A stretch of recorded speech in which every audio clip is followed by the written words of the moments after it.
Mas e o dai a César o que é de César? Jesus não estava defendendo a cobrança de impostos? Este é o Visão Libertária, sua fonte de informações descentralizadas e distribuídas. Este artigo foi sugerido e escrito por Marco Batalha, revisado por JJ Liber e narrado por mim, Leafar.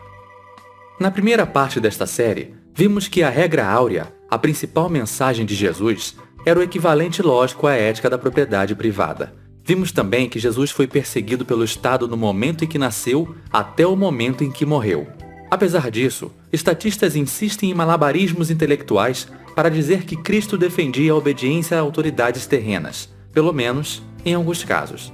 Mas não defendia. Se todos somos igualmente sujeitos aos desígnios de Deus, por que alguém teria autoridade sobre nós simplesmente por ter recebido algum tipo de título ou cargo mundano? Muito pelo contrário, com Jesus, aprendemos que devemos tratar todos da mesma forma, seguindo a mesma lei. Isso automaticamente elimina qualquer possibilidade de estados serem aceitáveis. A pretensa autoridade dos governantes estatais não é legítima. Cristo é bem claro quanto a isso. Em Gálatas capítulo 2, versículo 6, Paulo relata o que Jesus disse: "Quanto aos que pareciam influentes, o que eram então não faz diferença sobre mim. Deus não julga pela aparência. Tais homens influentes não me acrescentaram nada." E em Tiago capítulo 2, versículo 9, o autor reitera que a regra áurea é absolutamente incompatível com a submissão a títulos terrenos. Se de fato obedecerdes à lei do reino encontrada na Escritura, que diz: "Amarás ao teu próximo como a ti mesmo", estareis agindo corretamente. Mas, se tratares os outros com parcialidade, estareis cometendo pecado e sereis condenados pela lei como transgressores. Ora, e o que o Estado não faz se não tratar os que estão sob seu jugo com parcialidade? Lembremo-nos de que Estados são fundados sobre aquele princípio satânico: faça aos outros aquilo que não quer que os outros lhe façam. Seguindo à risca tal princípio, Estados coletam impostos, que são chamados de roubo ou extorsão, se praticados por outros. Estatistas se contorcem intelectualmente para justificar o pagamento de impostos e a submissão a autoridades terrenas. Uma das passagens frequentemente usada é a de Mateus capítulo 22, versículo 21. Nela, Jesus diz: "Dai a César o que é de César, e a Deus o que é de Deus." Será que os estatistas estão certos? Bom, claro que não. Nada poderia estar mais longe da verdade. O que Jesus fez ali foi usar brilhantemente uma estratégia de distração retórica para não cair na armadilha preparada pelos fariseus e não ser preso imediatamente. Tentemos entender por que ele disse isso. Quando os fariseus perguntaram a Jesus se era legítimo ou não pagar tributos a César, eles o fizeram na esperança de que Jesus entrasse num dilema e se desse mal para qualquer que fosse a resposta. Se ele dissesse que era legítimo, cairia em descrédito aos olhos de seus seguidores, pois estaria apoiando a subjugação dos judeus a uma força estrangeira. Se dissesse que não era, seria preso como um rebelde pelos romanos. Lucas capítulo 20, versículo 20, deixa claro o propósito dos fariseus. E trazendo-o debaixo de olho, mandaram espiões que se fingiam de justos, para apanharem em alguma palavra e o entregarem à jurisdição e ao poder do governador. Dessa forma, Jesus sabia que não estava livre para responder casualmente a essa pergunta. Quando ele responde: "Dai a César o que é de César", ele escapa da armadilha. Percebam que ele não está falando que impostos devem ser pagos, mas está deixando implícito, sem se comprometer, que nada deve ser dado a César, pois ele não é o proprietário legítimo de nada. Tudo que César tem foi tomado de alguém via roubo ou extorsão. Ao usar essa tática de distração retórica, Jesus estava seguindo o conselho dado aos seus apóstolos: "Eis que vos envio como ovelhas aos meus lobos. Portanto, sede prudentes como as serpentes e simples como as pombas. Acautelai-vos, porém, dos homens, porque eles vos entregarão aos sinédrios e vos açoitarão nas sinagogas, e sereis até conduzido à presença dos governadores e dos reis por causa de mim, para lhes servir de testemunho."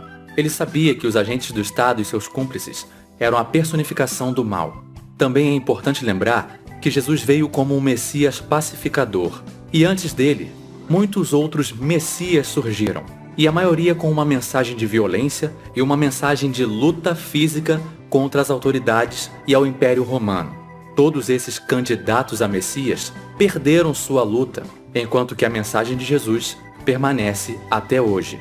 Muitos judeus desse período estavam esperando um discurso revolucionário em Jesus, de revolta e rebelião, mas eles se enganaram.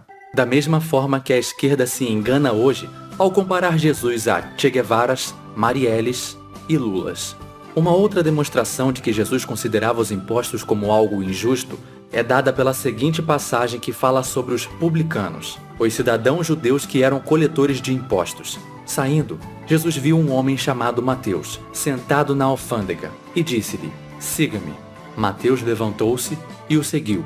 Estando Jesus em casa, foram comer com ele e seus discípulos muitos publicanos e pecadores. Vendo isso, os fariseus perguntaram aos discípulos: "Por que vosso mestre come com publicanos e pecadores?" Ouvindo isso, Jesus disse: "Não são os que têm saúde que precisam de médico, mas sim os doentes. Ide e aprendei o que significa isto. Desejo misericórdia e não sacrifícios, pois eu não vim chamar os justos, mas sim os pecadores ao arrependimento." O interessante dessa passagem é que na pergunta, os fariseus separam os publicanos dos pecadores. Já na resposta, Jesus inclui os publicanos no grupo dos pecadores. Essa é a história de como Mateus, um publicano, foi levado ao arrependimento por Jesus. E como isso aconteceu? Quando ele desistiu da sua profissão de coletor de impostos. É a partir daí que Mateus começa a sua jornada com Jesus. Há uma outra passagem que deixa bem claro o quão injusta para Jesus era a profissão de publicano.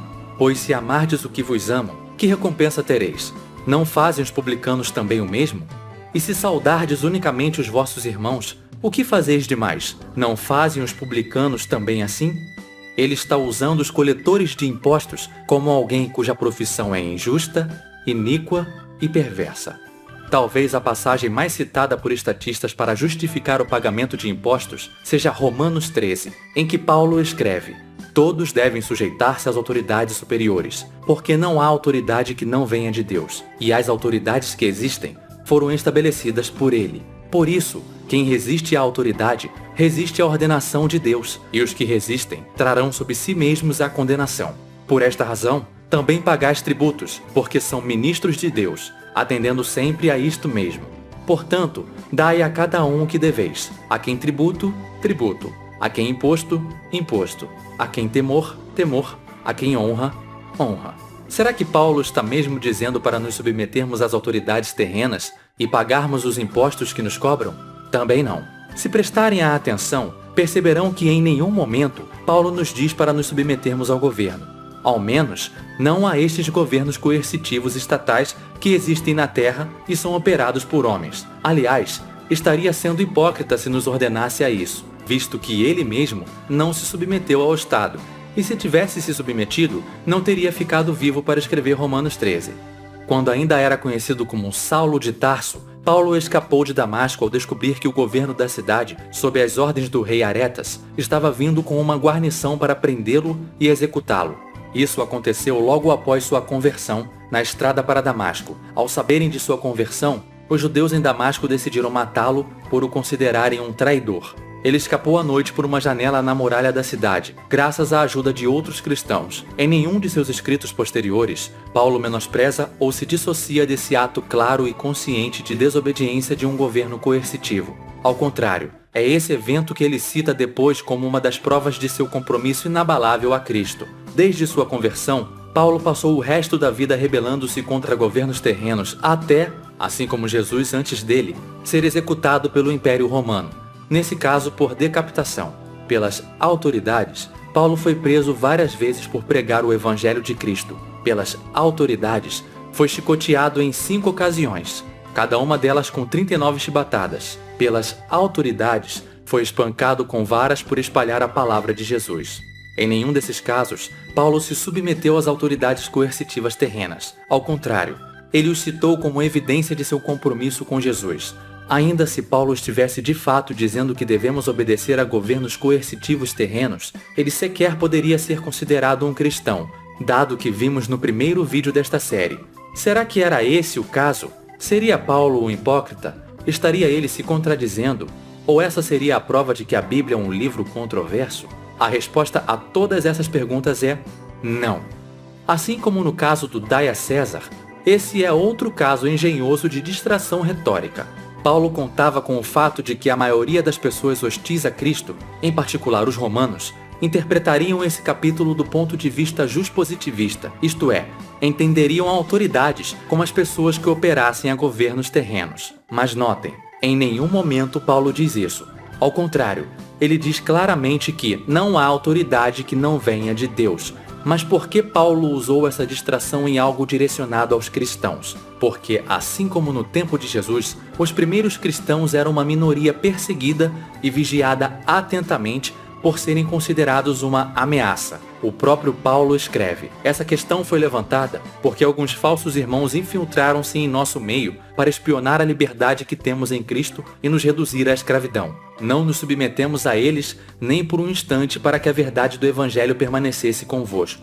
Da mesma forma, quando Paulo escreve: a quem tributo, tributo, a quem imposto, imposto, ele está usando a mesmíssima estratégia que Jesus usou no Dai a César. Assim como a de Jesus, sua estratégia foi tão sagaz e brilhante que até hoje os estatistas caem nessa distração retórica. Um verdadeiro cristão, porém, entende que as autoridades que ele menciona são aquelas que vêm de Deus e são aceitas voluntariamente e não aquelas terrenas que se impõem pela força. E se ainda há dúvidas, na primeira epístola aos Coríntios, Paulo deixa tudo mais explícito.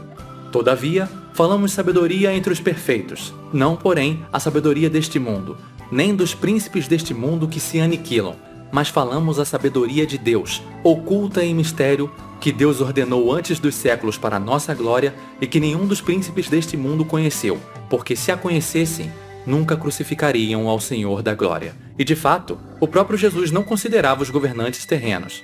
E é bom lembrar que a maioria dos problemas sociais causados pelo cristianismo foram causados por conta de textos que foram interpretados fora do contexto. O contexto da carta de Paulo aos Romanos é uma mensagem de pacificação e de não revolução aos romanos, a igreja cristã primitiva que estava no terreno de Roma. E de fato, além disso, o próprio Jesus não considerava os governantes terrenos como autoridades verdadeiras. Jesus os chamou e disse: sabeis que aqueles que são considerados governantes das nações as dominam, e as pessoas importantes exercem poder sobre elas. Não será assim entre vós. Ao contrário, quem quiser tornar-se importante entre vós deverá ser servo, e quem quiser ser o primeiro deverá ser escravo de todos, pois nem mesmo o Filho do Homem veio para ser servido, mas para servir e dar a sua vida em resgate por muitos. Ao dizer isso, Jesus estava repreendendo a suposta autoridade dos governantes coercitivos terrenos. Não é porque eles se consideram autoridades e se impõem agressivamente àqueles que estão sob seu jugo que Deus os reconhece como tais. Na verdade, pelo contrário, eles são usurpadores. A Bíblia é bastante direta sobre quem realmente controla os estados, isto é, os governos coercitivos terrenos e a quem os governantes adoram. E o diabo, levando-o a um alto monte, mostrou-lhe no momento de tempo todos os reinos do mundo. E disse-lhe o diabo: dar-te-ei a ti todo este poder e a sua glória, porque a mim me foi entregue e dou-o a quem quero. Portanto, se tu me adorares, tudo será teu. E Jesus, respondendo, disse-lhe: vai-te, Satanás, porque está escrito: adorarás ao Senhor teu Deus e só a ele servirás. Esse diálogo aconteceu no momento em que Satanás fez uma das ofertas a Cristo durante os 40 dias em que ele foi tentado. Mais claro que isso, impossível. Todos os potentados terrenos firmaram um pacto com Satanás, vendendo suas almas em troca de poder na terra, mesmo que eles não saibam. Jesus afirmou 3 vezes que Satanás era o senhor deste mundo, em João 12:31. Agora é o julgamento deste mundo. Agora o senhor deste mundo será expulso. Em João 14:30. Já não lhes falarei muito, pois o príncipe deste mundo está vindo e ele não tem nenhum direito sobre mim. E em João 16, do versículo 8 ao versículo 11. Quando ele vier, convencerá o mundo do pecado, da justiça e do juízo. Do pecado, porque os homens não creem em mim. Da justiça, porque vou para o Pai e vocês não me verão mais. E do juízo, porque o príncipe deste mundo já está condenado. Paulo também deixa isso claro quando escreve: vistam toda a armadura de Deus, para poderem ficar firmes contra as ciladas do diabo, pois a nossa luta não é contra os seres humanos, mas contra os poderes e autoridades, em algumas traduções, os principados e potestades. contra os dominadores deste mundo de trevas. Também no Velho Testamento, isso fica explícito. Por exemplo, no livro de Oséias, Deus diz: "Eles instituíram reis, mas não por mim. Eles fizeram príncipes, mas eu não os conheço." Para perceber o quão literal essas afirmações são, basta olharmos para as milhões de pessoas mortas pelos estados, incluindo civis mortos por razões puramente ideológicas. Ao longo da história, os estados foram o meio mais eficiente e metódico de extermínio. É uma engrenagem diabólica disfarçada de salvadora. Enquanto existirem, estados serão um flagelo da humanidade e a razão de nosso declínio. Jesus vem para nos alertar e mostrar que por meio dele podemos nos libertar. No próximo vídeo, o penúltimo da série, continuaremos mostrando como a mensagem de Jesus é libertária e incompatível com essa potestade do mal chamada Estado. Obrigado por sua audiência. Se gostou deste vídeo, clique no ícone de curtir abaixo e compartilhe o vídeo em sua rede social. Se você deseja ser notificado de outros vídeos, clique em se inscrever e depois no ícone de campainha. Que Deus abençoe a todos. Até a próxima.